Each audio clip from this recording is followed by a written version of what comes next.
good afternoon guys. Ito po, nag-order po ako ng sapat ng bota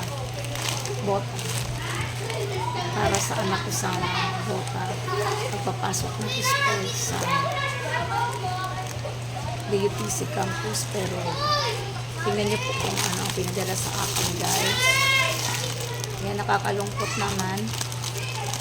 Mura lang sana, kaso lang hindi siya pwede kasi hindi siya yung order ko.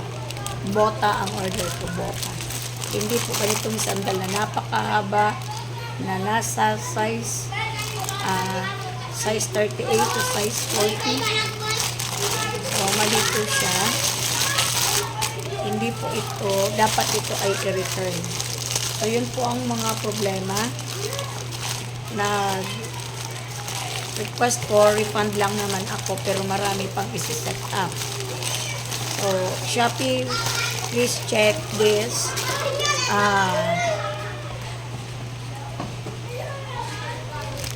Nitong may-ari nito po, isa po siyang scammer. So, ito po ay galing sa seller. Nandito po yung address niya. Hindi ko na po sasabihin.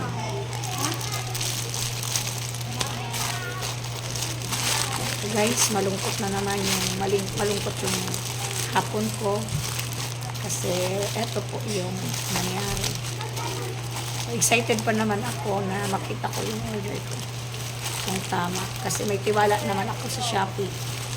Tapos yung rider, wala namang alam ang rider.